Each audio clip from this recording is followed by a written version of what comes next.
Hey, tonight we're diving into the real Wild West. Not the Hollywood version with its heroic cowboys and dramatic showdowns, but the gritty, dangerous reality where survival was never guaranteed. You might think you're tough enough to handle it, but trust me, there's a reason they called it wild. If you're enjoying these stories, I'd really appreciate a quick like or even a subscribe. It helps more than you know. I'm always curious where you all are listening from, so drop a comment with your location and what time it is there. Love seeing our little global community connect through these stories. Now, dim the lights, maybe turn on a fan for that soft background hum, and let's ease into tonight's journey together. We're going to explore why you might not survive even a single day in the untamed American frontier. Congratulations, you've just woken up in the American Wild West of the 1870s. The good news, you're about to experience a legendary chapter of history firsthand. The bad news, your chances of survival just dropped dramatically. The first challenge hits you before you even open your eyes. The smell, not the earthy, pleasant aroma of nature you might expect, but something far more pungent. The stench of unwashed bodies, animal droppings, and what might possibly be raw sewage hanging heavy in the air. You see, bathing wasn't exactly a priority in the Wild West. Most settlers considered a thorough wash a monthly luxury, and that's being generous. Some went entire winters without a proper bath. Water, was precious out here, and using it to clean yourself seemed wasteful when you needed it for drinking and cooking. As you drag yourself from your bed, which is likely just a straw-filled mattress crawling with bedbugs, you realise how every muscle in your body aches. Life in the 1870s frontier involved constant physical labour from dawn until dusk. There were no weekends off, no vacations, and certainly no ergonomic considerations. Whether you were a farmer, miner, or ranch hand, your body was your primary tool, used until it broke down. You might think you work hard in your modern life, but frontier labour was something entirely different, backbreaking work that left even the strongest people permanently hunched and arthritic by their 30s. Imagine spending 14 hours ploughing fields, hauling water, chopping wood, or working deep underground in a mine shaft. No wonder the average lifespan was only about 35 years.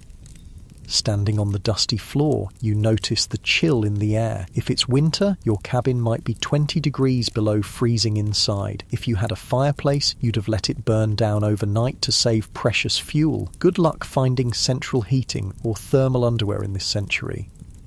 And if it's summer, well, get ready to sweat through every article of clothing you own. There was no escaping the elements in the Wild West. Speaking of clothing, forget comfort. Men typically owned maybe 2 sets of clothes, rough canvas or denim pants and cotton shirts that chafed against the skin. Women wore multiple layers regardless of the temperature, chemises, corsets, petticoats and long dresses that dragged in the dirt. Everything was scratchy, ill-fitting and rarely cleaned. Those fancy outfits you've seen in Western movies? Pure fiction for the average person. Your stomach growls, reminding you it's time for breakfast. Hope you like beans, biscuits and coffee, possibly for every meal. The Wild West diet was monotonous and nutritionally deficient. Fresh fruits and vegetables were seasonal luxuries. Meat, when available, was often preserved with salt or smoke because refrigeration didn't exist. Scurvy, a disease caused by vitamin C deficiency, when your gums bleed and your teeth fall out, was common among settlers despite being easily preventable with modern knowledge. You might think the coffee would at least be good. Cowboys always seem to have a pot brewing in the movies, but what you're served barely resembles what you'd recognise as coffee. It's typically boiled to within an inch of its life, bitter beyond belief, and might include crushed eggshells or even salt to reduce the bitterness. Still, the caffeine would help you face the day, so you drink it without complaint. Before heading outside, you might want to check your shoes for scorpions or snakes that could have sought shelter during the night. It wasn't uncommon for frontier folks to shake out their boots each morning, a habit born from painful experience. One wrong move, and you could be facing a venomous bite miles from any medical help. Stepping outside your cabin, you're immediately aware of how exposed you are. The vast landscape of the American frontier was breathtaking, sure, but it was also unforgiving. Extreme weather could appear with little warning. Blizzards, tornadoes, flash floods, or drought could all mean death for the unprepared. The sky might be clear now, but that could change in minutes. If you've settled in a frontier town, you might think civilization offers some protection. In some ways, that's true. In others, it just presents different dangers. Towns in the Wild West were hotbeds of disease. Without proper sewage systems or understanding of germ theory, illnesses spread rapidly through communities. Cholera, typhoid, smallpox, diphtheria, and tuberculosis were constant threats. An outbreak could wipe out half a town in weeks. Speaking of towns, let's say you decide to visit one today. As you approach, you notice there's a distinct lack of the organised layout you might expect. Many Western towns grew haphazardly, with buildings constructed wherever convenient, often without proper planning or infrastructure. The streets aren't paved, but are instead dirt tracks that transform into mud pits when it rains and dust bowls when it's dry. The smell hits you again, stronger now. Horse manure is everywhere because horses are the main transportation. There are no street cleaners or sanitation departments. In some towns, the accumulated waste could be knee-deep in heavily trafficked areas. Flies swarm around you and you realise why disease spreads so easily here. As you walk down the main street, you pass the saloon, likely one of the busiest establishments in town. Contrary to Hollywood depictions, saloons weren't glamorous places with swinging doors and piano players. Most were crude, one-room affairs with rough plank bars and basic furniture. The liquor served wasn't fine whiskey aged in oak barrels, but raw alcohol often mixed with tobacco juice, pepper, turpentine, or even gunpowder to give it extra kick. A single drink could blind you if you were unlucky. The saloon represents another deadly aspect of frontier life: violence. These establishments were frequently sites of deadly confrontations, not because of formal duels or showdowns, but because of drunken arguments that escalated quickly in a heavily armed society. The romanticised gunfights of Western movies were rare. Most violence was impulsive, messy, and over trivial matters. Speaking of being armed, you'll notice almost everyone carries a weapon of some kind, but not for the reasons you might think. While personal protection was certainly a factor, weapons were primarily tools for hunting, protection from wildlife, and sometimes for signalling. The constant threat from bears, wolves, cougars, and venomous snakes made going unarmed foolish, especially when travelling between settlements. You might be surprised to learn that many frontier towns actually had strict gun control laws. Places like Dodge City, Kansas, and Tombstone, Arizona, required visitors to surrender their firearms when entering town limits. The famous gunfight at the OK Corral actually started because the Clanton Gang refused to comply with Tombstone's weapons ordinance. Despite what you've seen in movies, quick-draw duels in the middle of the street were exceedingly rare. Most shootings were ambushes or happened during robberies. The skilled gunslinger facing off against an opponent at high noon is largely a Hollywood invention. Real frontier violence was typically sudden, chaotic, and lacked any sense of honour or fairness. As you continue your walk, you pass the local doctor's office. Medical care in the 1870s frontier would horrify you. Most doctors had little or no formal training. Surgical procedures were performed without anaesthesia beyond whiskey or morphine, and sterilisation was virtually unknown. Something as simple as an infected cut could lead to amputation or death. Common treatments included bloodletting, mercury compounds, arsenic, and other toxic substances that often did more harm than good. Women in childbirth faced mortality rates as high as 1 in 4 in remote areas. Dentistry involved extraction without anesthesia, using crude tools. Most people suffered from painful dental issues for years before finally losing their teeth. If you were injured or fell ill on the frontier, your survival often depended more on luck than medical intervention. Even minor injuries could become life-threatening due to infection. Broken bones might never heal properly, leaving frontier folk with chronic pain and disability. The famous phrase, "only the strong survive," had literal meaning in the Wild West. Your stomach growls again, and you realise it's time for lunch. You head to the local restaurant, which is likely just an extension of someone's home where meals are served for a fee. The food isn't any more varied than your breakfast. Meat is tough and often spoiled, despite heavy smoking or salting. Vegetables, if available, are overcooked to mush. Food safety standards don't exist, so dysentery and food poisoning are common occurrences.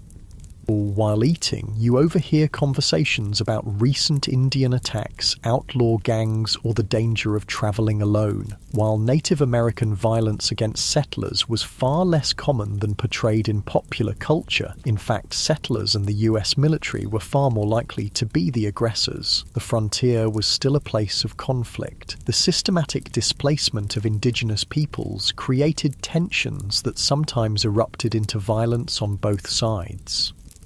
As for outlaws, they were a genuine threat, particularly in remote areas. Law enforcement was sparse, with a single sheriff sometimes responsible for thousands of square miles. In many places, justice was handled through vigilante action rather than formal legal proceedings. Lynch mobs were common, and the concept of innocent until proven guilty often didn't apply. If you were accused of horse theft or cattle rustling, you might find yourself hanging from a tree before sunset, regardless of your actual guilt or innocence. After lunch, you decide to visit the local general store to stock up on supplies. The prices shock you. Basic necessities cost far more on the frontier than back east due to the difficulty and expense of transportation. A simple can of peaches might cost the equivalent of $20 in today's money.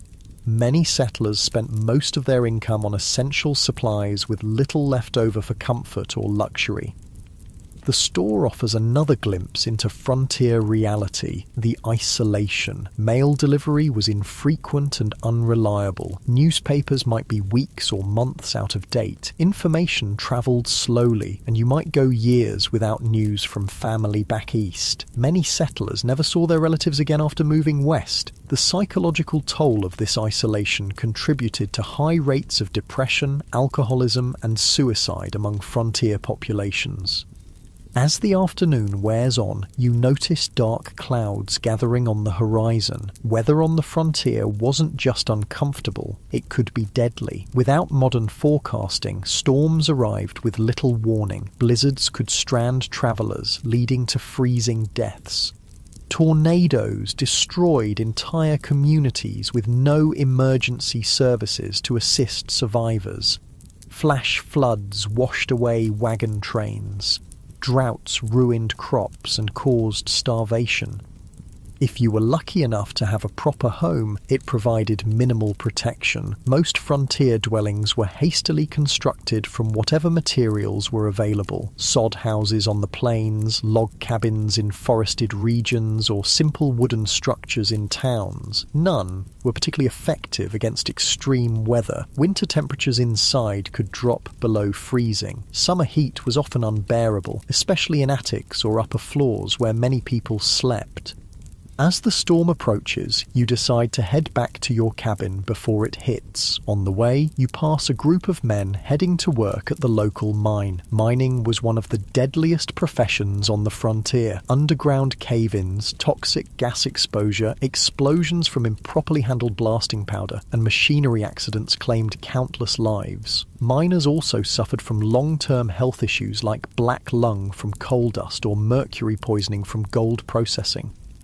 Even if you avoided mining, few frontier occupations were safe. Farming involved dangerous equipment with no safety features. Ranching meant working with unpredictable animals weighing hundreds of pounds. Logging had one of the highest fatality rates of any profession. Whatever you did to make a living, your risk of serious injury or death was exponentially higher than in the modern world. You make it back to your cabin just as the rain begins to fall. The roof leaks in several places, and you place buckets to catch the water. This is a good opportunity to refill your drinking water, as clean water was scarce and precious. Many frontier settlers drank from the same sources used for washing and watering livestock, leading to waterborne illnesses that could quickly turn fatal. As you sit in your leaky cabin listening to the rain, you reflect on how different reality is from the romanticised version of the Wild West. There were no heroes or villains, just people struggling to survive in incredibly harsh conditions. The fact that anyone made it through is testament to human resilience and determination. Night falls early as you have no electricity. Candles and oil lamps provide minimal illumination, and you're careful with them. Fire was a constant danger in frontier homes. A single spark could mean losing everything, with no fire department to call for help. Many towns burned to the ground at least once in their history. You prepare for bed, exhausted from just one day in the Wild West. Your muscles ache, your stomach is unsettled from the unfamiliar food, and your mind is overwhelmed by the constant vigilance required to stay alive. As you drift off to sleep, you wonder if you'll make it through tomorrow, or if you'll become just another statistic in the dangerous story of the American frontier. The wind howls outside your cabin, a haunting reminder of how small and vulnerable humans are against the vastness of the untamed wilderness. Tomorrow, if you're lucky enough to see it, will bring all these challenges again, along with new ones you haven't yet imagined. In the Wild West, survival was never guaranteed. It was earned day by day, hour by hour, through hardship most modern people can scarcely comprehend. The morning light filters through the cracks in your cabin walls, waking you from a restless sleep. Your body aches from the hard mattress, but there's no time to linger. The Wild West waits for no one. As you rise, you remember yesterday's harsh introduction to frontier life and wonder what new challenges today will bring.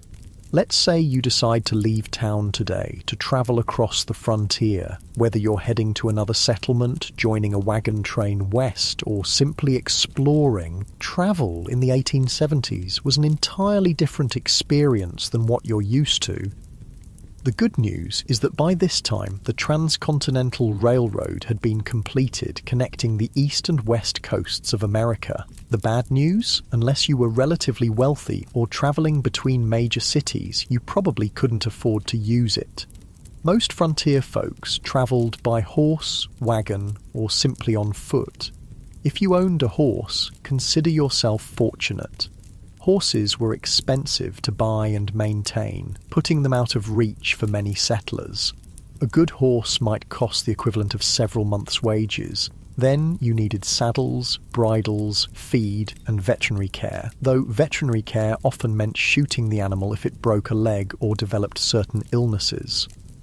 Riding itself was no pleasure cruise. Saddles in the 1870s weren't designed for comfort, but for function. Hours in the saddle left even experienced riders with blisters and aching muscles. And if your horse spooked at a snake or sudden noise, which happened frequently, you could easily be thrown, potentially suffering broken bones or worse miles from any help. If you couldn't afford a horse, you might travel by wagon. Forget the romantic image of pioneers cheerfully rolling across pristine prairies. Wagon travel was brutally uncomfortable. The vehicles had no suspension system beyond the slight give in wooden wheels, meaning you felt every rock, rut, and hole in the trail. The constant jarring caused wagon sickness, similar to seasickness, leaving travellers nauseous and miserable. Roads, if they existed at all, were typically just dirt tracks carved by previous travellers. After rain, they became muddy quagmires where wagons could sink axle deep. During dry periods, the dust was so thick you could barely breathe or see. Wagons frequently broke down, with wheels cracking or axles snapping miles from the nearest settlement. Let's say you've decided to journey all the way to California or Oregon. you've joined a wagon train heading west on the famous Oregon Trail. This 2,000-mile journey was one of the most perilous undertakings of the 19th century. Of the approximately 400,000 people who attempted it between the 1840s and 1860s, an estimated 1 in 10 didn't survive. The Oregon Trail was sometimes called the nation's longest graveyard. Some historians estimate that an average of 10-15 people died for every mile of the trail. Think about that. A grave every 350 feet or so for 2,000 miles. The trail was lined with makeshift crosses and stone markers, many without names, as families were forced to bury loved ones and continue their journey. Disease was the #1 killer on the Oregon Trail. Cholera, a bacterial infection spread through contaminated water, was particularly devastating. This horrible illness, caused severe diarrhea and vomiting, draining the body of fluid so quickly that a person could be healthy at breakfast and dead by dinner. There was no effective treatment available. Wagon trains would sometimes lose dozens of people in a single cholera outbreak. Other diseases like dysentery, typhoid, and mountain fever claimed countless lives. Children were especially vulnerable, with many families losing multiple children during the journey. Medical care was rudimentary at best, often consisting of folk remedies that did little to help and sometimes made conditions worse. Crossing rivers presented another deadly challenge. Wagons weren't designed to float, but pioneers had to cross numerous rivers on their journey west. Some had ferries or fords, but many required the wagon to be floated across like a makeshift boat. Wagons frequently capsized in these crossings, drowning people and livestock and destroying precious supplies. The Platte, Columbia, and Snake Rivers claimed hundreds of lives during the migration period. Contrary to popular belief, attacks by Native Americans were relatively rare. Most tribes were actually helpful to migrants, offering supplies, guidance, and assistance with river crossings. The majority of violent deaths on the trail came from accidents, being crushed by wagon wheels, drowning, or being kicked by draft animals. Firearms accidents were shockingly common, as most travelers were inexperienced with weapons but carried them for hunting and protection. The psychological toll of the journey was immense. Families buried children, parents, and spouses along the way, then had to continue travelling immediately. There was no time for extended grief on the trail. Each day's delay meant less chance of crossing the mountains before winter snows made passes impassable. The constant stress, grief, and physical hardship led many travellers to mental breakdown. Suicide was not uncommon among trail migrants. If you somehow survived the journey to California or Oregon, your challenges weren't over. Many arrived at their destination having spent all their money and resources on the journey itself. Families often arrived destitute, malnourished, and ill, only to find that the promised land had its own harsh realities. But let's say you've decided not to travel that far. Perhaps you're heading to a nearby town or settlement instead. Even short journeys in the Wild West presented significant dangers. Travelers might encounter outlaws who saw lone riders or small groups as easy targets. While the frequency of stagecoach robberies was exaggerated in later fiction, they did occur regularly enough to be a legitimate concern. The natural environment posed constant threats to travellers. Flash floods could wash out trails or trap unwary travellers. Summer heat in desert regions could kill through dehydration and heat stroke. Winter blizzards routinely trapped travellers, sometimes leading to freezing deaths or desperate situations like the infamous Donner Party, where survivors resorted to cannibalism to stay alive. Navigation itself was challenging in an era before detailed maps. Travellers relied on vague directions, landmarks that could change or be misidentified, and the experience of guides who sometimes proved unreliable. Getting lost in the wilderness could be a death sentence, especially if your supplies ran low. As you travel today, you notice another aspect of frontier life that movies rarely depict accurately: the stunning diversity of people. The Wild West wasn't populated solely by white cowboys and settlers. It was a meeting ground of cultures from around the world. Chinese immigrants worked as railroad builders, miners, and merchants. Mexican families had been living in the Southwest long before it became U.S. territory. Black cowboys made up as much as 25% of the workforce on some ranches. European immigrants from Germany, Ireland, Italy, and Scandinavia brought their cultures and traditions. And of course, dozens of distinct Native American nations had called these lands home for thousands of years before others arrived. This diversity, however, didn't mean equality or harmony. Racial violence was a common feature of frontier life. Chinese railroad workers faced brutal discrimination and were often forced to take the most dangerous jobs for lower pay than white workers. Mexican landowners frequently saw their property seized through legal manipulation or outright theft after the Mexican-American War.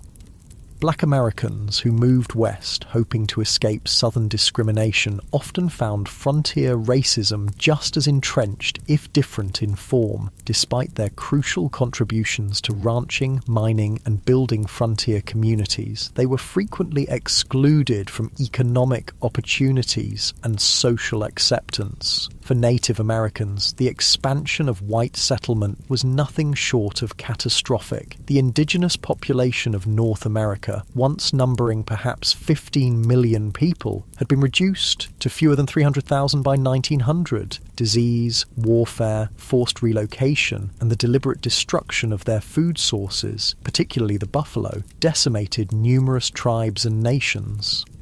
US government policies systematically pushed Native Americans from their traditional lands onto reservations, often in areas with poor soil and few resources. Treaties were regularly broken when valuable resources were discovered on reservation lands. Native children were taken from their families and placed in boarding schools designed to erase their cultural identity, operating under the philosophy of "kill the Indian, save the man."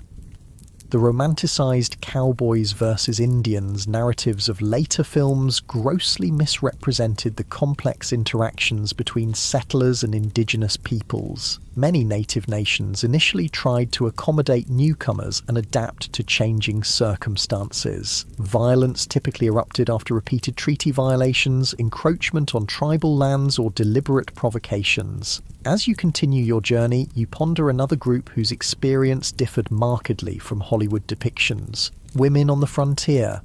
Far from the helpless damsels or schoolmarms of Western movies, frontier women performed incredibly demanding physical labour while navigating restrictive social expectations. On homesteads and farms, women not only handled traditional domestic duties like cooking, cleaning, childcare, and making clothing, but also worked in the fields, tended livestock, and defended the home when necessary. Their workday typically started before dawn and ended well after dark, with few, if any, days of rest. A frontier woman might need to plough fields in the morning, deliver a neighbour's baby at midday, fight off predators threatening the livestock in the afternoon, and still prepare meals and care for her own children throughout. Many women became widows young due to the dangerous nature of frontier life and had to manage farms or businesses alone while raising children. Despite their essential contributions, women had few legal rights. In most territories and states, they couldn't vote, own property independently if married, or have custody of their children in the event of divorce. Domestic violence was considered a private matter, with little legal recourse available to victims. For unmarried women, options were severely limited. Teaching was one of the few respectable professions, though female teachers were paid significantly less than their male counterparts, and were often expected to resign upon marriage. Some women found economic independence through running boarding houses, working as nurses, or establishing millinery or dressmaking businesses. Then there were the soiled doves, prostitutes who worked in frontier brothels and saloons. While later mythology romanticised these women, the reality was typically grim. Many entered the profession out of economic desperation after being widowed or abandoned. Physical abuse, drug addiction, and venereal disease were common hazards of the work. Even those who managed to earn substantial money found themselves socially ostracised and unable to transition to more respectable positions. Some women did find greater freedom on the frontier than they might have back east. The shortage of women in Western territories gave them more marriage options and sometimes better treatment as communities competed to attract and keep female residents. A few territories like Wyoming and Utah granted women voting rights decades before the 19th Amendment, recognizing their essential contributions to frontier development. As the day wears on and you continue travelling, you might wonder about law enforcement in this supposedly lawless land. The reality was complex and varied widely by location. Major cities and towns typically had some form of organised law enforcement, but vast rural areas had minimal, if any, official protection. County sheriffs were elected officials responsible for maintaining order across sometimes enormous territories. A single sheriff might be the only law enforcement for thousands of square miles, making regular patrols impossible. They relied heavily on deputizing ordinary citizens during emergencies, creating posses to pursue criminals or respond to violence. Town marshals handled law enforcement within town limits, sometimes with a few deputies in larger settlements. These positions were often dangerous and poorly paid, attracting a mix of dedicated public servants and those who enjoyed the power the badge provided. Some famous lawmen, like Wyatt Earp, moved between legitimate law enforcement and more questionable enterprises throughout their careers. Federal marshals had jurisdiction throughout territories and states but were few in number. They typically focused on major crimes like counterfeiting, mail robbery, or offences involving multiple jurisdictions. The legendary US Marshals of Western movies, single-handedly bringing law to lawless towns, were largely fictional creations. In many remote areas, justice was handled through informal community action rather than official legal processes. Vigilante groups formed to address perceived threats when formal law enforcement was absent or ineffective. Sometimes these groups maintained basic order, but they could easily become vehicles for prejudice, personal vendettas, or mob violence. The iconic image of the quick-draw gunfight was largely a later invention. Most frontier violence was mundane, impulsive, and often alcohol-fueled. Bar fights that escalated to fatal levels, domestic violence, and disputes over land or livestock were far more common than dramatic shootouts on dusty streets. Criminal punishment was harsh by modern standards. Hanging was the standard penalty for murder, rape, and sometimes theft, particularly of horses or cattle. Prisons existed, but were primitive facilities with high mortality rates from disease, violence, and poor conditions. Many communities preferred immediate execution to the expense of long-term imprisonment. As evening approaches, you decide to seek shelter for the night. If you're lucky, you might find a town with a hotel or boarding house. Don't expect luxury. Frontier accommodations were basic at best. A typical hotel room would have a simple bed, possibly infested with bed bugs, a washstand with a pitcher and basin, and perhaps a chair. Bathroom facilities would be an outhouse in the back, shared by all guests. Privacy was minimal, with thin walls allowing you to hear your neighbours' every movement and conversation. In busier establishments, you might even share a bed with a stranger, a common practice to maximise capacity during busy periods. The sheets might not have been changed for previous guests, and lighting would be limited to candles or oil lamps. A night's lodging would cost between 25 cents and $1, depending on the establishment's quality and location. This represented a significant expense for many travellers, equivalent to several hours' wages for an average worker. Many chose to sleep in stables, barns, or simply under the stars to save money, despite the additional risks these options presented.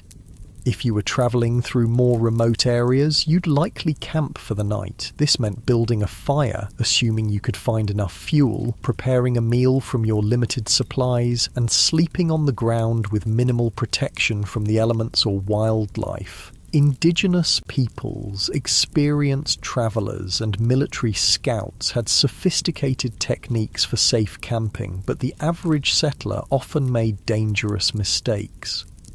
Proper fire management was literally a matter of life and death. A fire built too large could spark a prairie or forest fire that could consume thousands of acres in hours. One built too small might not provide enough warmth during cold nights, leading to hypothermia. Campfire cooking required skills most modern people lack, often resulting in meals that were simultaneously burnt and raw.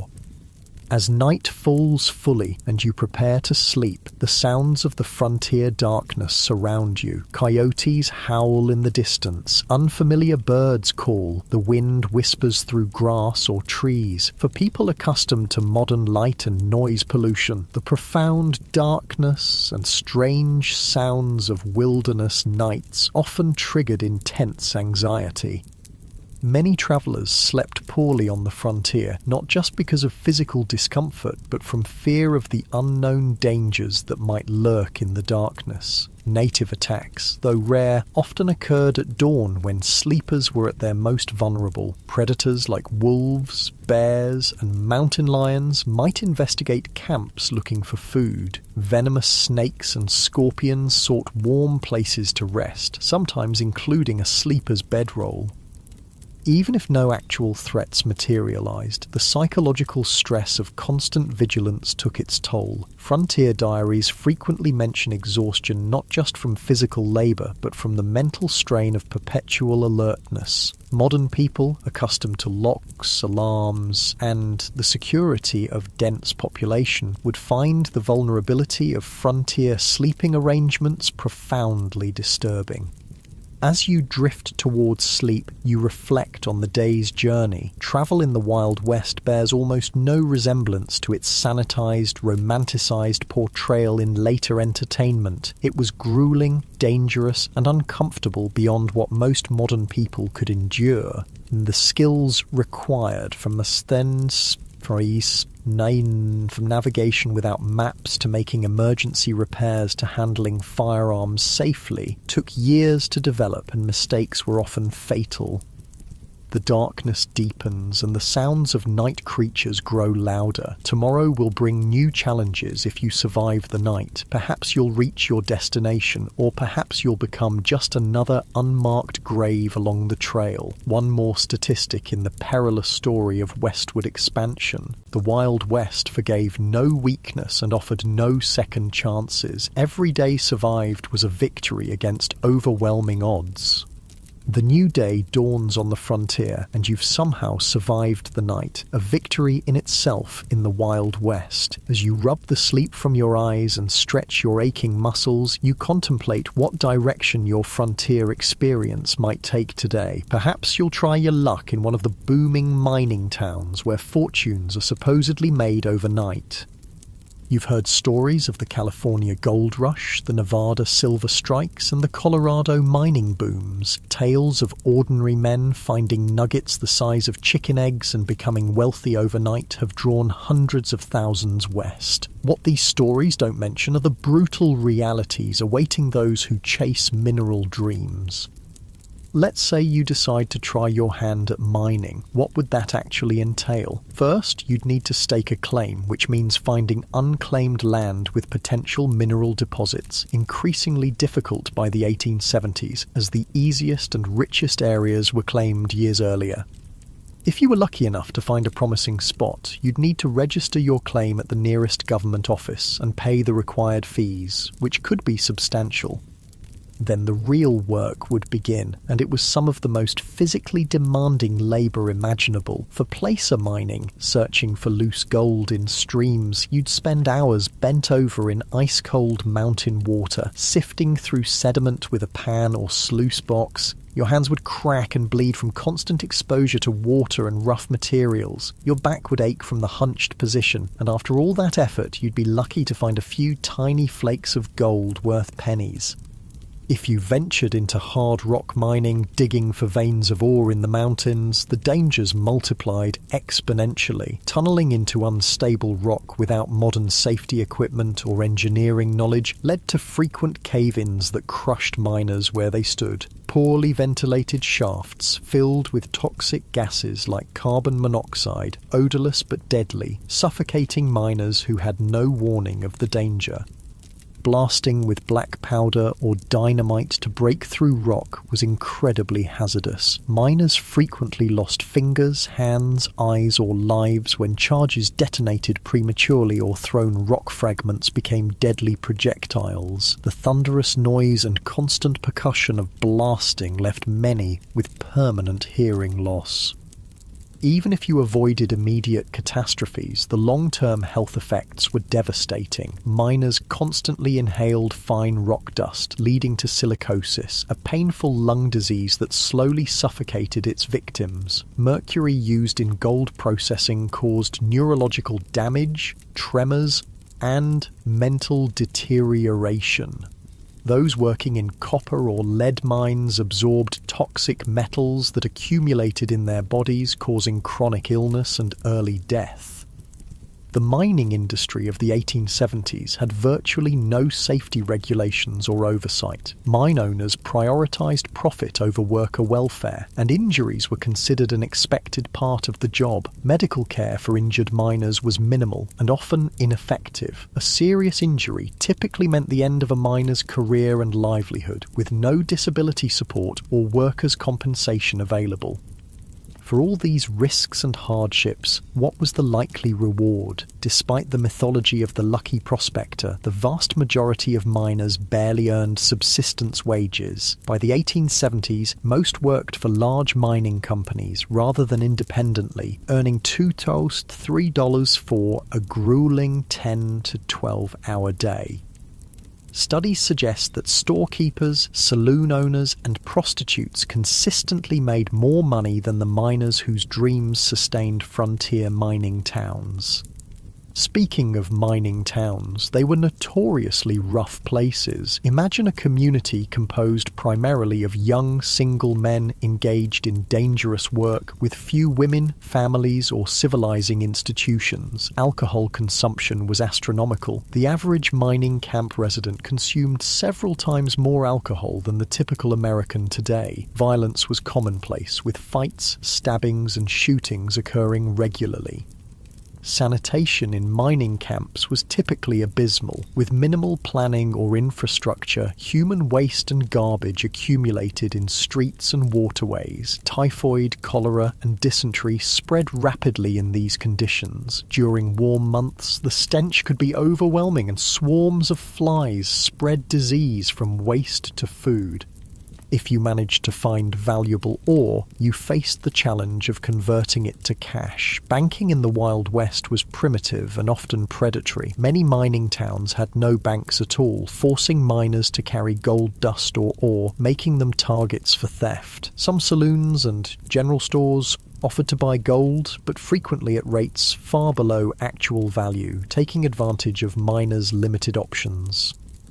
Where banks did exist, they operated with minimal regulation or oversight. Bank failures were common, often wiping out customers' life savings without warning or recourse. Many bankers were little more than confidence men who established storefronts, collected deposits, and disappeared overnight with all the funds. Without federally backed currency, paper money was issued by individual banks, and its value fluctuated wildly depending on the bank's reputation. Counterfeit bills circulated widely, and even experienced merchants could be fooled by well-made fakes. The safest form of money was gold or silver coin, but carrying it made one a target for robbery. Perhaps, after considering the dangers and disappointments of mining, you decide to try your hand at ranching instead. The cattle industry was booming in the 1870s, with demand for beef in eastern cities creating opportunities on the frontier. Surely this would be a healthier, more profitable venture. Ranching did indeed avoid some of the worst health hazards of mining, but it introduced its own unique dangers and hardships. Starting a ranch required significant capital. Land, livestock, equipment and buildings all represented major investments. Many aspiring ranchers went deeply into debt purchasing these necessities, betting their future on favourable weather and market conditions.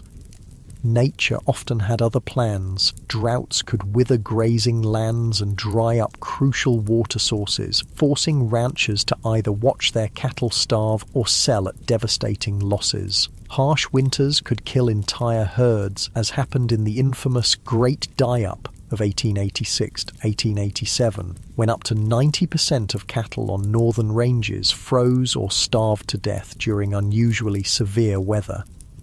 Disease could sweep through herds, wiping out a rancher's investment overnight. Texas fever, anthrax, and other infectious diseases had no effective treatments in the 1870s. Predators like wolves and cougars took a constant toll on livestock, particularly vulnerable calves. Poisonous plants, quicksand, and injuries further reduced herds. The iconic cattle drives, moving herds hundreds of miles to railroad shipping points, were not romantic adventures, but grueling, dangerous undertakings. Cowboys, not the glamorous figures of later films, but typically young, poorly paid labourers, worked 20-hour days during drives, catching brief naps in the saddle as they moved thousands of animals across difficult terrain. These drives faced constant threats. River crossings could turn deadly in minutes if animals panicked, creating deadly pile-ups that drowned cattle and cowboys alike. Stampedes, which could be triggered by something as simple as a lightning strike or a snapping twig, turned thousands of 1,500-pound animals into an unstoppable destructive force. Cowboys caught in stampedes were often trampled to death. The cowboy's life was far from the freedom portrayed in Western mythology. They typically earned about $30 per month for exhausting, dangerous work. Most were very young men, often teenagers, from poor backgrounds with few other options. A significant percentage were black, Mexican, or mixed-race individuals facing discrimination that limited their opportunities elsewhere.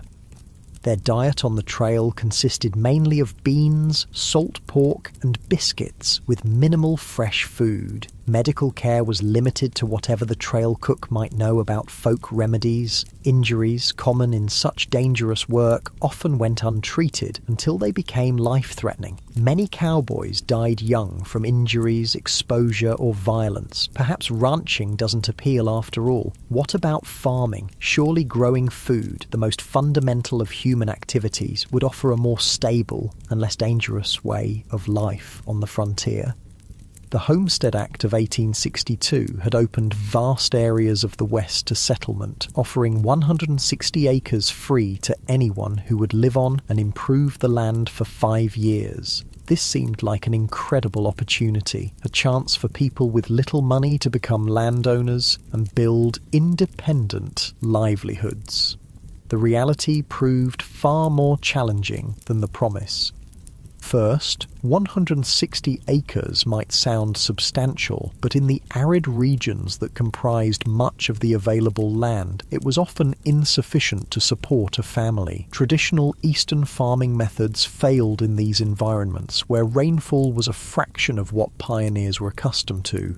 Many settlers had no knowledge of dry farming techniques needed for success in these regions. Starting a frontier farm required tremendous physical labour. The first task was building shelter, typically a sod house on the treeless plains, constructed by cutting and stacking dense prairie turf. These soddies were dark, damp dwellings that leaked when it rained, harboured insects and snakes, and crumbled without constant maintenance. Then came the back-breaking work of breaking the land for planting. Prairie sod, held together by dense grass roots that had developed over centuries, was extraordinarily difficult to plough with the equipment available to most settlers. It could take a year or more just to prepare a few acres for planting. The work was so physically demanding that it permanently damaged many farmers' bodies. Once crops were planted, farmers faced threats from every direction. Drought could wither plants before harvest. Torrential rains could wash away seedlings or flood fields. Early frost could kill crops just before harvest. Grasshoppers descended in biblical swarms, consuming everything green in their path and sometimes even eating the handles of tools left in fields. Disease affected frontier farmers as it did everyone else, but with particularly devastating consequences. With no hired help and little community support, a family's illness during crucial planting or harvesting periods could mean the difference between survival and starvation. Women often continued working the fields while heavily pregnant or just days after giving birth, risking their health because the work simply couldn't wait. Farm accidents were common and often fatal. Homemade tools broke and caused injuries. Animals panicked and trampled their handlers. Even successful harvests could turn deadly. Numerous farmers died when they fell into grain storage bins and suffocated in the loose grain, or when poorly constructed storage buildings collapsed under the weight of their contents. The isolation of frontier farms took a heavy psychological toll. Neighbours might be miles away, visited only occasionally. Women in particular suffered from this isolation, some going months without speaking to anyone outside their immediate family. Depression, anxiety, and what was then called prairie madness affected many settlers, sometimes leading to abandonment of homesteads or suicide. For those who persevered through these challenges and actually produced crops, economic obstacles remained. Transportation to markets was difficult and expensive. Without refrigeration, perishable products had to be sold quickly or preserved. Large agricultural corporations and railroad companies used their influence to keep crop prices low and transportation costs high, squeezing independent farmers from both directions. By the 1870s, another option was emerging on the frontier, working for wages in the growing towns and industries. Perhaps this offered a safer, more stable path than the high-risk ventures of mining, ranching, or farming. Wage labour did avoid some of the worst physical dangers and financial risks of independent enterprises, but introduced its own hardships. Industrial safety standards were virtually non-existent. Workers in frontier factories, mills, and workshops suffered horrific injuries from unguarded machinery. Construction workers built increasingly tall structures without harnesses or safety equipment, leading to frequent fatal falls. Railroad work was particularly dangerous. Track layers worked with minimal equipment under brutal conditions, suffering high rates of injury and death from accidents, heat stroke, and exhaustion. Chinese workers, who built much of the transcontinental railroad, were often assigned the most dangerous tasks, such as handling unstable explosives to blast through mountain passes. Working hours were long by modern standards, typically 10-12 hours per day, 6 days per week. Pay was low, with most workers barely earning subsistence wages. Child labour was common, with children as young as 8 or 9 working alongside adults in many industries, often suffering higher injury rates due to their size and inexperience. Workers had essentially no legal protections. Employers could fire people without cause, reduce wages arbitrarily, or withhold pay entirely. Those who complained or attempted to organise for better conditions faced blacklisting, being marked as troublemakers who no other employer in the region would hire. Company towns, settlements where a single employer owned all housing and businesses, were common in mining and lumber regions. Workers in these communities paid inflated prices at company stores, lived in company housing, and sometimes were paid in scrip, company currency, rather than legal tender. This created a form of debt bondage where workers could never save enough to escape the system. Whether you mined, ranched, farmed, or worked for wages, frontier life shaped your experiences in ways modern people would find disorienting. Perhaps most striking was the relationship with time, not the carefully measured minutes and hours of our digital age, but a more fluid reality, governed by daylight, seasons, and natural rhythms. Without electric lighting, most people woke at dawn and slept shortly after sunset, their active hours expanding and contracting with the seasons. Work wasn't measured in 8-hour shifts, but by tasks that needed completion: fields ploughed, cattle moved, ore extracted. During harvest or roundup, people might work from first light until well after dark for weeks without a break. During winter, many rural workers had periods of relative inactivity when fields lay dormant or cattle needed minimal tending. The concept of punctuality, so central to modern life, had limited relevance on the frontier. With few clocks and limited need for precise timing in most activities, people operated on approximate schedules. Stagecoaches and later trains introduced more precise timetables to the West. But outside these specific contexts, morning or after dinner were sufficiently specific time designations for most purposes. Entertainment and leisure looked nothing like their modern counterparts. After exhausting workdays, most frontier folks had little energy for complex activities. Conversation around the fire, storytelling, or simple card games were common evening pastimes. Music was popular when instruments and skilled players were available, with fiddles, harmonicas, and guitars providing accompaniment for social dances.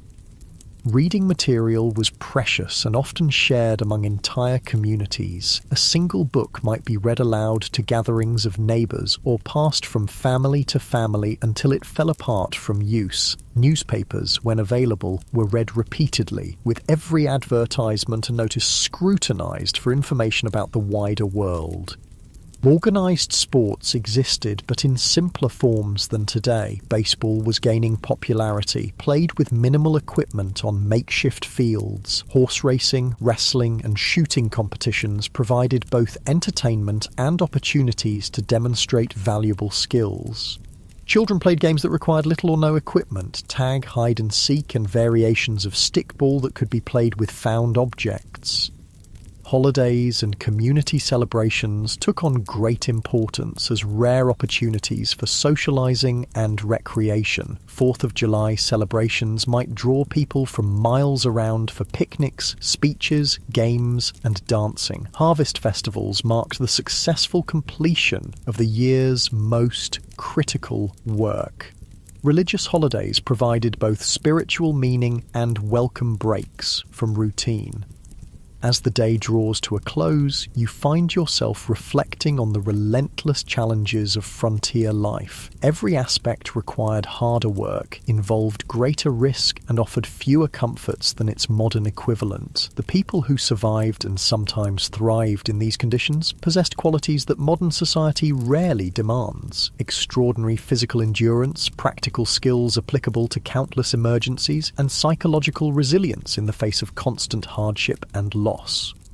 The darkness gathers once more, and with it comes a silence profound enough to hear your own heartbeat. No car engines, no air conditioners, no electronic hums, just the whisper of wind, the chorus of insects, and the occasional call of night birds. This profound quiet, so alien to modern ears, was the soundtrack of frontier nights, sometimes comforting, sometimes unsettling in its emptiness.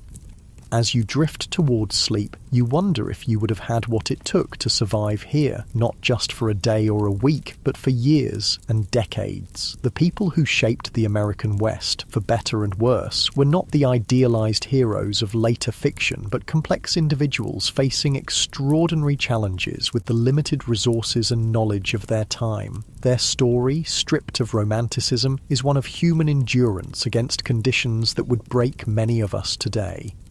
The cool night air settles around you like a blanket, and the stars emerge in a display of brilliance impossible to see in our light-polluted modern world. This at least is one pure beauty the people of the frontier experienced that few today can fully appreciate: the majestic sweep of the Milky Way across a truly dark sky, connecting them to the same cosmic panorama their ancestors had watched for countless generations.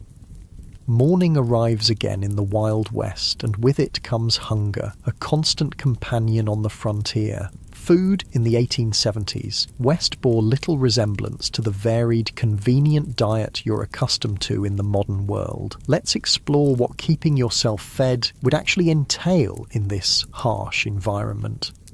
The good news is that game was still relatively plentiful in many areas. Deer, elk, rabbit and various birds could supplement your diet if you had the skills to hunt them. The bad news? Hunting required ammunition, which was expensive and might be needed for protection. It also demanded time away from other essential work, making it a luxury many settlers couldn't afford during busy seasons.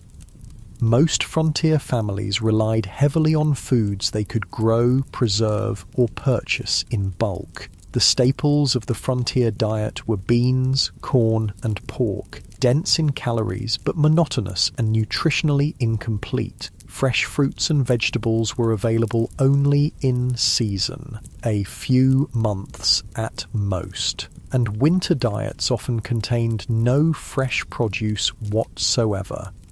This lack of dietary variety led to widespread nutritional deficiencies. Scurvy, caused by vitamin C deficiency, was common during winter and early spring when no fresh produce was available. The symptoms, bleeding gums, loosening teeth, joint pain, and eventually death, were well known but difficult to prevent with available resources. Other deficiency diseases affected growth in children and caused various chronic health problems in adults. Food preservation was a constant challenge and critical survival skill. Without refrigeration, meat needed to be consumed quickly or preserved through smoking, salting, or drying. These methods deterred bacterial growth but drastically changed flavors and textures while reducing nutritional value. The heavy salt content of preserved foods contributed to high blood pressure and other health issues. Women spent enormous amounts of time preserving food when it was abundant for use during scarce periods. Vegetables were pickled in vinegar or fermented. Fruits were dried or preserved with sugar if available. Root vegetables might be stored in root cellars, underground spaces that maintained cool temperatures. These preservation efforts were not optional activities, but essential survival work that could determine whether a family would eat during winter. Food storage presented its own problems. Properly prepared preserved foods could last months or even years, but improper techniques led to spoilage and potentially deadly food poisoning. Additionally, stored food attracted pests. Rats, mice, and insects consumed portions of most stored food supplies, and their droppings contaminated what remained. Most frontier families simply accepted a certain amount of insect parts and rodent droppings in their flour, beans, and other staples as unavoidable.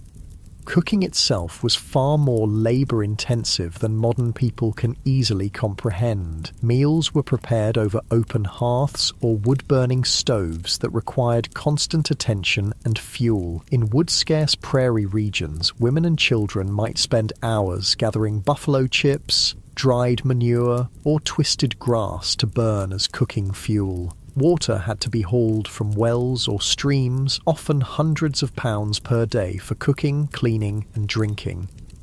Even with these efforts, meals lacked the variety and flavour profiles modern people expect. Spices were expensive luxuries, used sparingly if at all. Sugar and coffee were treasured items, often hoarded for special occasions. Fresh milk was available only if a family kept a cow, and for only part of the year when the cow was producing. Most frontier children grew up with simple, repetitive diets that would horrify modern nutritionists. Interestingly, despite these limitations, obesity was rare on the frontier. The combination of limited food supplies, minimal sugar consumption, and constant physical labour kept most people lean. However, this leanness wasn't necessarily healthy. Many frontier folk suffered from malnutrition even when they had sufficient calories to sustain their work. Beyond basic survival needs like food, frontier life presented unique challenges for families raising children. If you had been born in the Wild West, rather than just visiting it, your childhood would have been dramatically different from modern experiences. Childhood itself was conceived differently in the 19th century. Children as young as 6 or 7 were expected to contribute meaningful work to family survival, not as educational chores, but as essential economic contributions. Young children minded livestock, gathered eggs, picked vegetables, watched younger siblings, and helped with countless other tasks that freed adults for heavier work.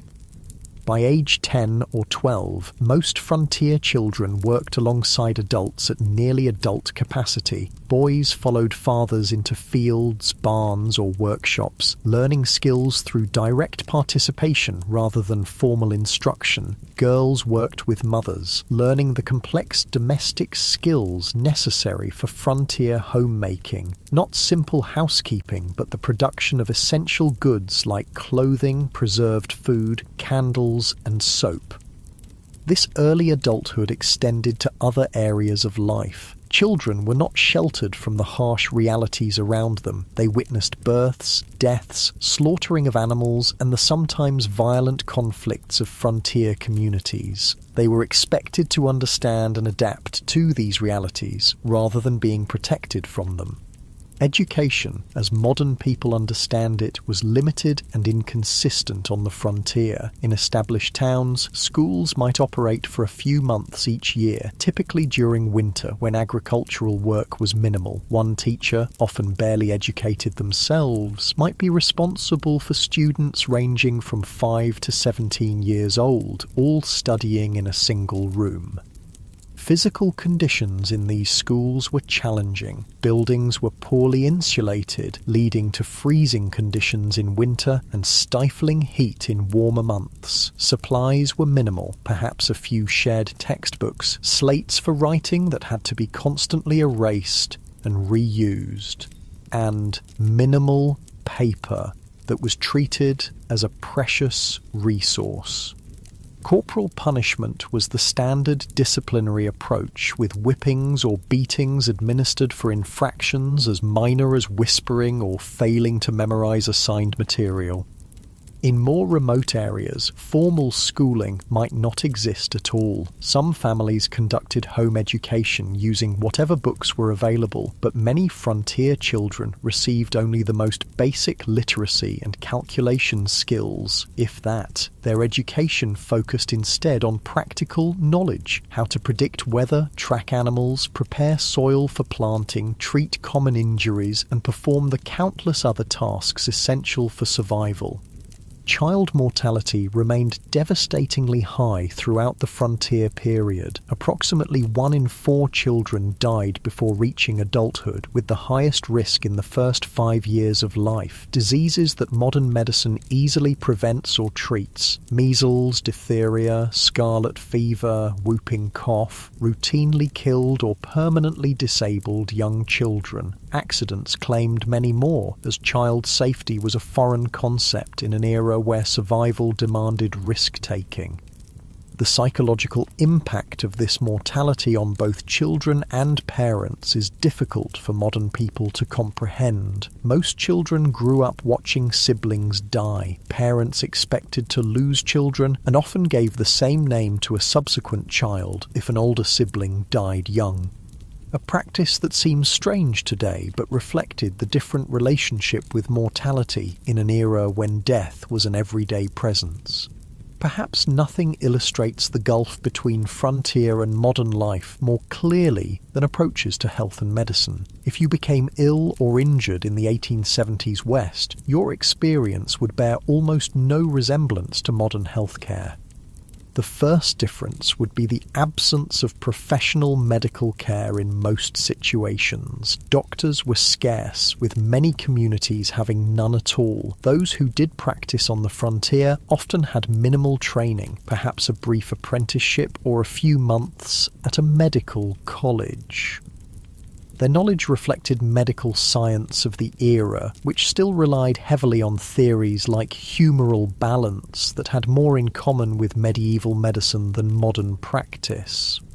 Without access to professional care, most health issues were addressed through home remedies and folk medicine. Every community had people, usually women, known for their healing skills, drawing on traditions brought from various cultures. Some of these treatments, particularly herbal remedies, had genuine medicinal properties, but many were ineffective or actively harmful. Common medical treatments of the era included bloodletting, which weakened already ill patients, purgatives that caused severe diarrhea, supposedly to expel bad humours, and poultices of various substances applied to wounds, some of which introduced infection rather than preventing it.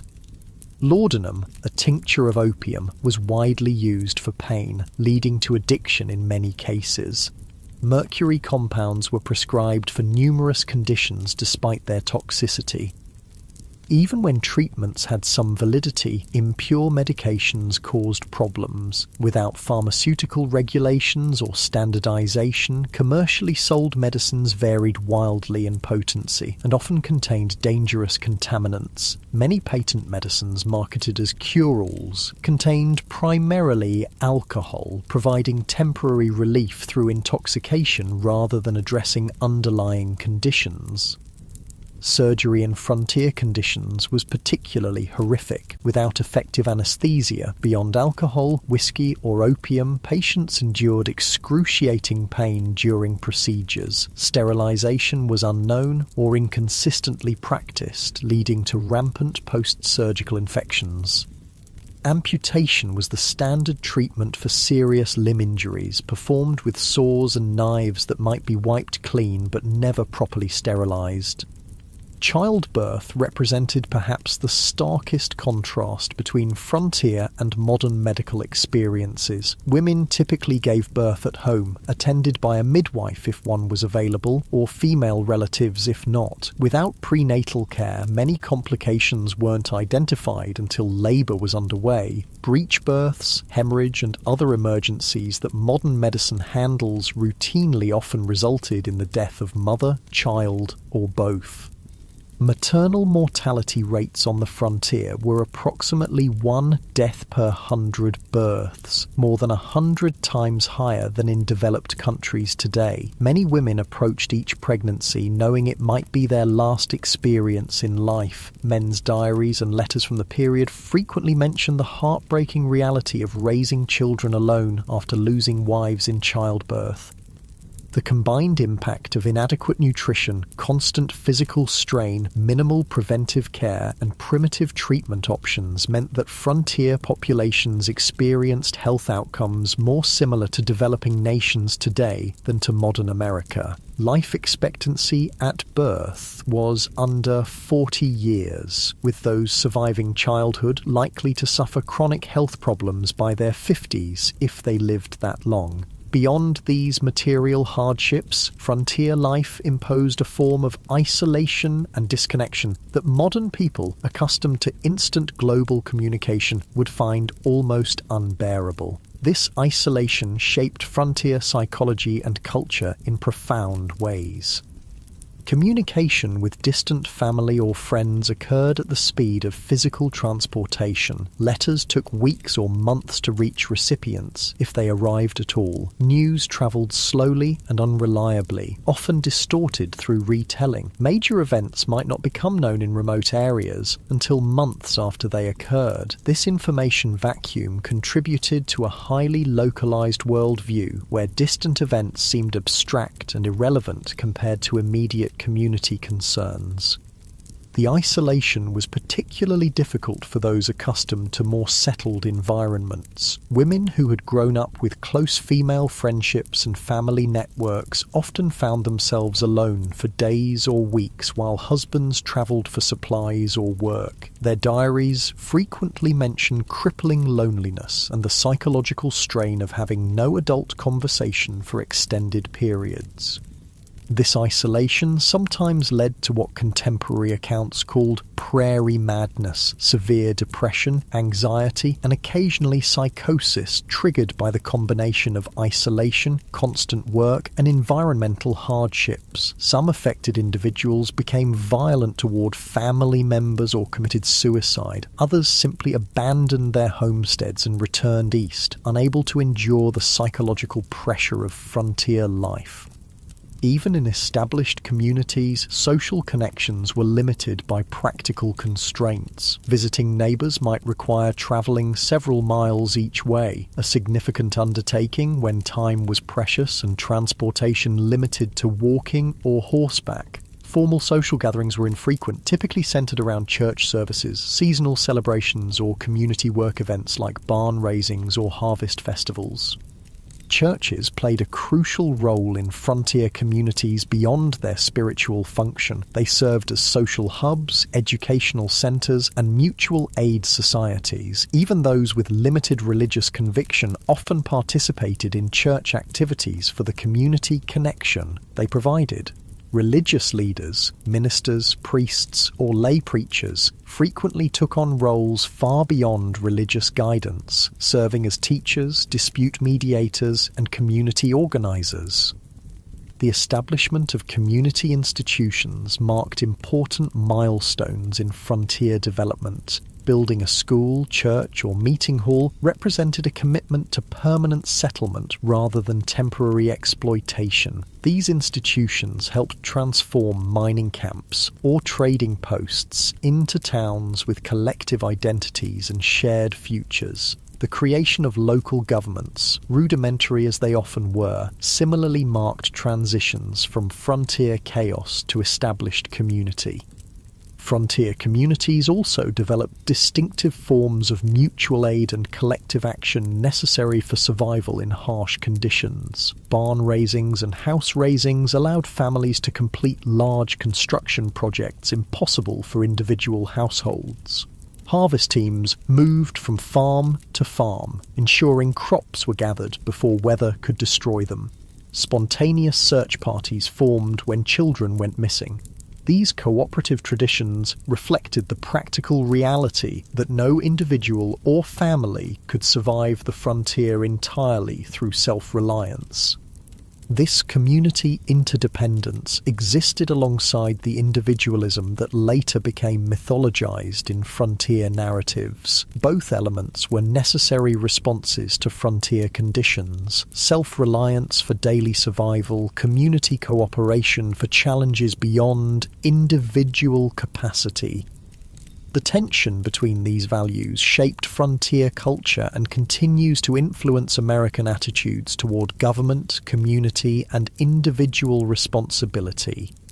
As another day in the Wild West draws to a close, you find yourself contemplating the mental and emotional resilience required to endure such conditions year after year. The people who populated the American frontier weren't superhuman. They suffered, struggled, and sometimes broke under the relentless pressure of their environment. But many adapted and persevered, developing skills and perspectives that allowed them to find meaning and even joy amid hardship.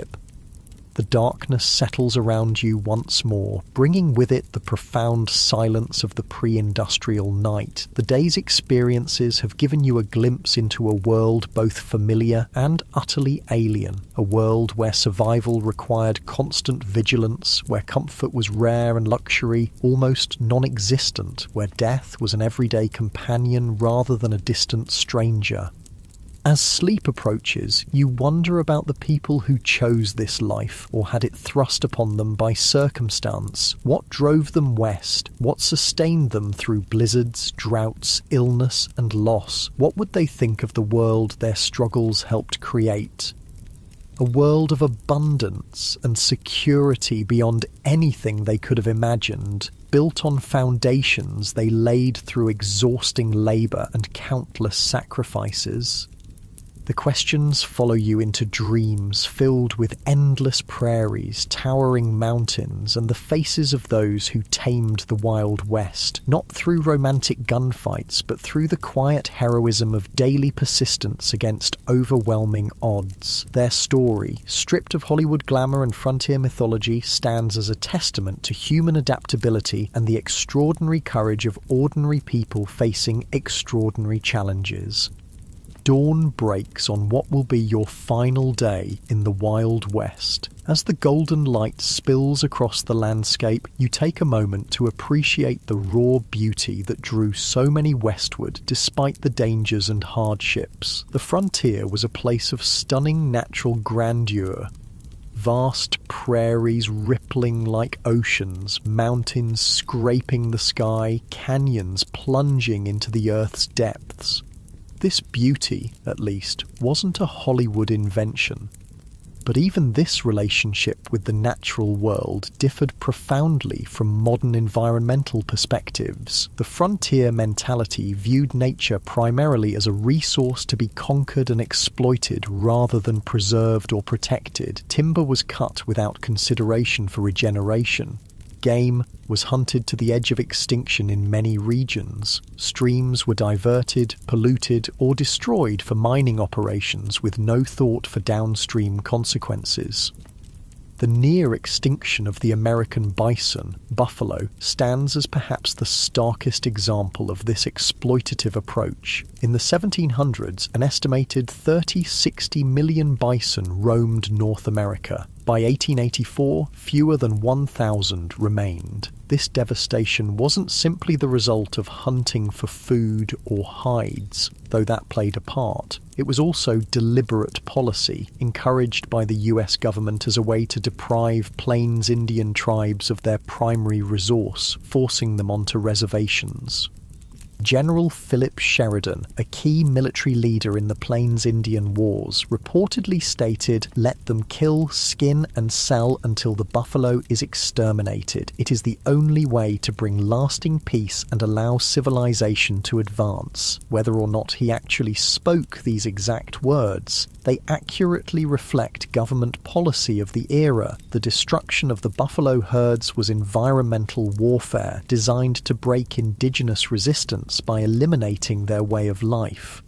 For Native American nations across the West, the expansion of white settlement represented an apocalypse, not just physical displacement, but the collapse of economic systems, spiritual practices, and cultural identities tied to specific landscapes and resources. While early interactions sometimes involved trade and cooperation, by the 1870s most indigenous groups faced stark choices: confinement on reservations, continued resistance against overwhelming odds, or cultural assimilation. The reservation system itself represented a form of cultural genocide. Native children were forcibly removed from families and sent to boarding schools designed to kill the Indian and save the man, as Captain Richard H. Pratt, founder of the Carlisle Indian Industrial School, infamously stated. These children had their hair cut short, were forbidden from speaking their languages, practicing their religions, or maintaining their cultural identities. The intergenerational trauma from these policies continues to affect Native communities today. Armed resistance against American expansion almost invariably ended in defeat, though some groups maintained independence longer than others. The Battle of the Little Bighorn in 1876, where combined Lakota, Northern Cheyenne, and Arapaho forces defeated Lieutenant Colonel George Armstrong Custer's 7th Cavalry, represented one of the last major indigenous victories. The subsequent military campaigns against these tribes were marked by increasing brutality, including attacks on villages and the killing of women and children. The tragedy of this cultural collision was heightened by the fact that many native nations had sophisticated agricultural systems, complex governance structures, and rich cultural traditions that could have offered valuable knowledge to European settlers. The different approaches to land use and ownership created fundamental misunderstandings. Many native groups couldn't conceive of owning land any more than one could own the air or stars, making treaty negotiations over territory fundamentally problematic from the start. These cultural conflicts extended beyond native white relations. The West was extraordinarily diverse, with communities from around the world bringing different languages, religions, customs, and approaches to frontier life. This diversity was both a strength, introducing varied skills and perspectives, and a source of tension in communities struggling with scarce resources and limited infrastructure. Chinese immigrants, who played crucial roles in building the Transcontinental Railroad and developing mining operations, faced particularly severe discrimination. The Chinese Exclusion Act of 1882, the first major American law restricting immigration based on nationality, grew from anti-Chinese sentiment that had festered for decades in Western territories. Chinese miners were frequently driven from productive claims through violence or unjust application of foreign miners' taxes. Chinese communities in frontier towns often faced riots and mass expulsions when economic conditions deteriorated. Mexican Americans, many of whom had become US citizens through territorial acquisition rather than immigration, similarly faced discrimination and displacement. Despite treaty guarantees protecting property rights following the Mexican-American War, many Mexican landowners saw their holdings taken through legal manipulation, intimidation, or outright fraud. Spanish-derived water rights systems that had functioned effectively for generations were replaced with English common law approaches less suited to arid environments. Even European immigrants found that national and religious identities continued to matter on the frontier. Irish Catholics, German Lutherans, Scandinavian Protestants, Eastern European Jews, each group tended to establish distinct communities and maintained cultural practices from their homelands. These communities provided mutual support, but sometimes became targets for nativist sentiment when economic or social tensions arose. African Americans who moved west after the Civil War hoped to find freedom from Southern oppression, but often encountered different forms of discrimination. Black cowboys, who made up approximately 25% of the workforce on some cattle operations, rarely received recognition in contemporary accounts or later mythology. Black homesteaders established communities in several Western territories, but frequently faced organized resistance from white neighbors and discriminatory application of homestead laws.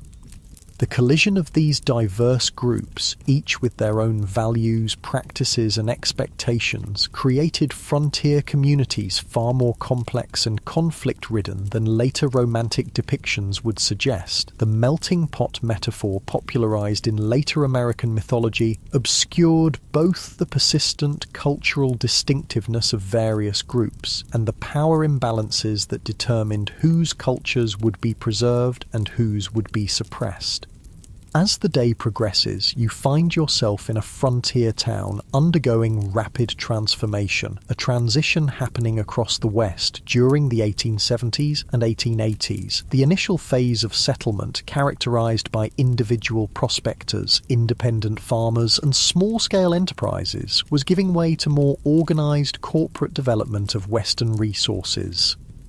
The arrival of railroads catalyzed this transition. The Transcontinental Railroad, completed in 1869, dramatically reduced travel time between east and west from months to days. Subsequent branch lines penetrated previously isolated regions, connecting them to national markets and supply chains. This transportation revolution allowed large-scale extraction of Western resources for Eastern factories and enabled mass-produced Eastern goods to flood Western markets.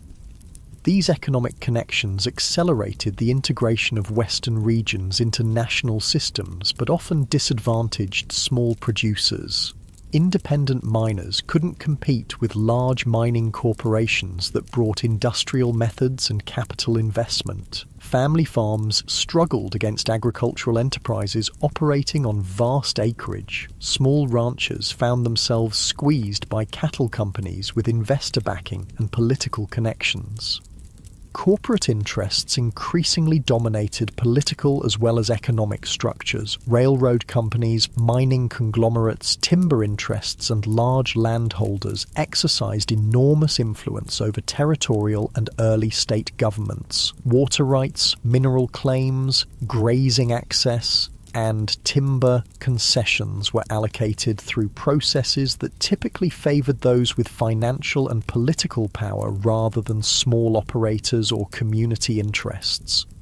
This transition from frontier to integrated region wasn't simply economic but cultural. The rough-edged mining camp or cattle town gradually acquired institutions that signalled permanence and connection to wider society. Banks, schools, churches, newspapers, theatres and fraternal organisations. Streets were surveyed and sometimes paved. Wooden structures were replaced with brick and stone buildings. Local governments enacted ordinances regulating behaviour that had previously gone ungoverned. For many who had been attracted to the frontier precisely because of its freedom from Eastern constraints, these changes represented unwelcome domestication of the wild spaces they had sought. Some continually moved westward ahead of advancing civilization, seeking new frontiers. Others struggled to adapt to increasing regulation, competition, and social expectations. The mythological end of the frontier, declared in the 1890 census, represented real psychological and cultural challenges for those whose identities were tied to frontier conditions.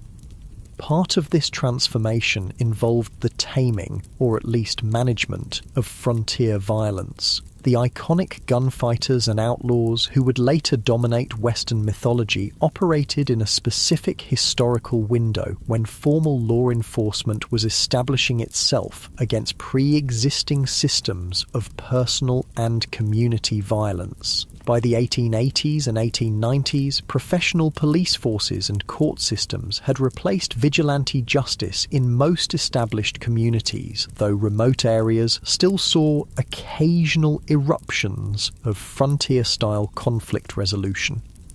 The legendary figures who captured public imagination, Wild Bill Hickok, Wyatt Earp, Billy the Kid, Jesse James, operated in this transitional period, often moving back and forth between legal and illegal activities as circumstances changed. Their later mythologization obscured the complex, often morally ambiguous reality of their lives. Hickok, far from the perfect marksman of legend, shot bystanders in at least 2 gunfights. Earp worked variously as a lawman, gambler, brothel keeper and vigilante across his career. The Robin Hood image attached to Jesse James ignored his Confederate guerrilla background and the innocent victims of his robberies.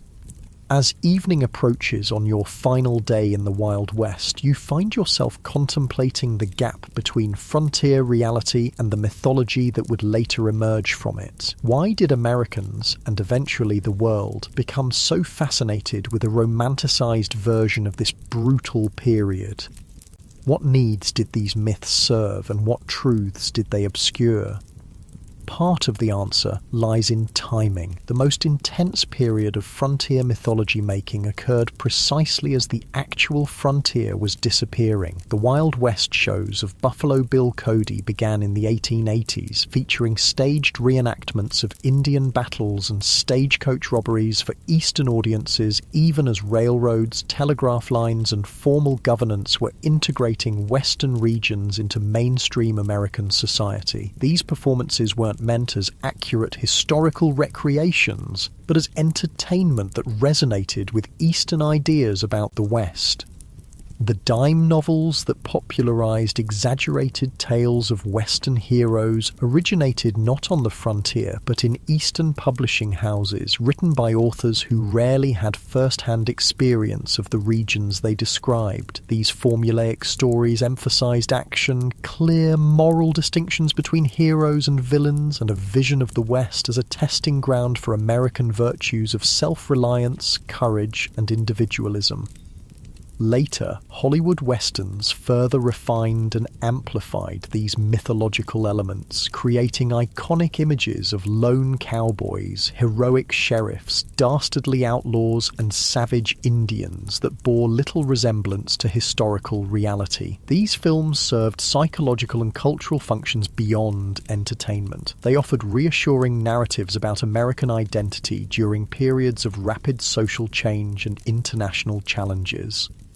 The mythology suggested that American character had been forged in frontier conditions, producing exceptional qualities that distinguished the nation from older societies. It implied that American expansion across the continent had been not just inevitable, but morally justified, a triumph of civilization over wilderness and progress over primitive cultures. It presented simplified moral frameworks where good invariably triumphed over evil through righteous violence, justifying America's growing military and economic power on the world stage.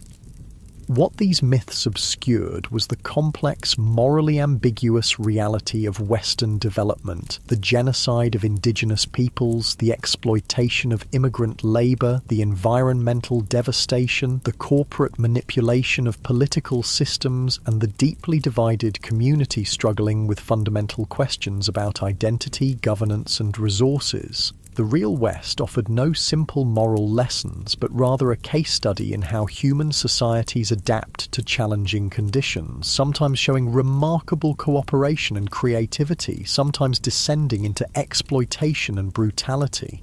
As darkness falls once more, you reflect on your brief journey through the unromanticized Wild West. You've experienced firsthand why the average person today, accustomed to abundant food, medical care, physical safety, and countless comforts unknown to frontier dwellers, would likely not survive even a single day in the actual conditions of the 1870s frontier. The skills, knowledge, physical conditioning, and psychological resilience required for frontier survival represent a way of life so distant from modern experience as to be almost unimaginable. Yet something about this world continues to fascinate us. Perhaps it's the raw honesty of a life stripped to essentials, where tasks have immediate consequences and achievements represent tangible victories against natural constraints. Perhaps it's the community interdependence that emerged from shared challenges, creating connections that transcended differences in background or belief. Perhaps it's simply the reminder that human beings can endure and even find meaning in conditions far harsher than most of us will ever face. The legacy of the American frontier extends beyond mythology into the actual structures and systems that shape modern American life. Property laws, water rights frameworks, federal-state relationships, approaches to natural resources, and countless other aspects of American governance emerged from frontier-era compromises and conflicts. The diversity of Western communities, despite efforts at forced assimilation, contributed to the multicultural reality of modern America. Even the continuing tensions between individual rights and collective welfare, local control and national standards, exploitation and conservation have roots in frontier-era debates. For indigenous peoples, the frontier era represents not a glorious chapter in national expansion, but the devastation of ancient lifeways and the beginning of a long struggle for cultural survival and sovereignty that continues today. Their perspective reminds us that the simple triumphalist narrative of Western settlement ignores the complex civilizations that already existed and the incalculable knowledge lost through their disruption. The most accurate understanding of the frontier requires holding multiple perspectives simultaneously, acknowledging both the courage of those who built new communities in challenging conditions and the devastation experienced by those displaced by this expansion. As you drift towards sleep on your final night in the Wild West, the sounds of this earlier America surround you, the whisper of wind through prairie grass, the distant howl of coyotes, perhaps the faint piano notes from a saloon down the street. These sensory experiences, at least, connected all who lived through this era, regardless of background or circumstance. the vast skies, extreme weather, imposing landscapes, and profound silences shaped everyone who encountered them, creating a shared relationship with the environment even amid cultural conflicts. Tomorrow, you'll return to your own time, carrying with you a deeper understanding of this pivotal period in American history. You'll never again see a Western film or read a frontier novel without recognizing the sanitized, simplified version of a complex reality. You'll appreciate the extraordinary comfort and security of modern life achieved through technological advances unimaginable to frontier dwellers. You might find yourself more aware of the skills and knowledge lost in the transition to our specialized, technology-dependent society, the practical self-sufficiency that allowed frontier people to build, repair, grow, preserve, and create what they needed with minimal outside support. Most importantly, you'll understand that the real story of the American West isn't found in gunfights and gold strikes, but in the daily struggles of ordinary people, men, women, and children of diverse backgrounds, who faced extraordinary challenges with the limited resources available to them. Their story, without Hollywood embellishment, contains enough genuine courage, tragedy, innovation, conflict, cooperation, cruelty, and kindness to fill countless histories. Their legacy lives in the communities they established, the environmental changes they initiated, the cultural patterns they created, and the myths that grew from their experiences. The real Wild West disappeared long ago, transformed by technology, population growth, economic integration, and environmental change into the modern American West of cities, suburbs, highways, and managed landscapes. Yet echoes of frontier experience persist in regional identities, local traditions, land use patterns, and governance structures. The memory of this formative period continues to influence how Americans understand themselves and their nation's development, even as scholars and communities work to replace simplistic mythology with more accurate, inclusive understandings of this complex history. As you finally surrender to sleep, the boundary between past and present seems to blur. The challenges faced by frontier communities, adapting to environmental constraints, managing scarce resources, building functional communities among diverse populations, balancing individual freedom with collective needs, remain relevant in new forms today.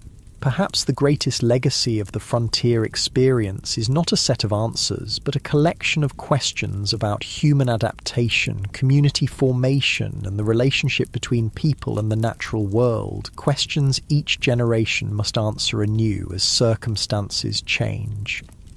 The stars shine brilliantly above, the same stars that guided travellers across the prairie, helped farmers time their planting, and gave comfort to homesick immigrants far from familiar landscapes.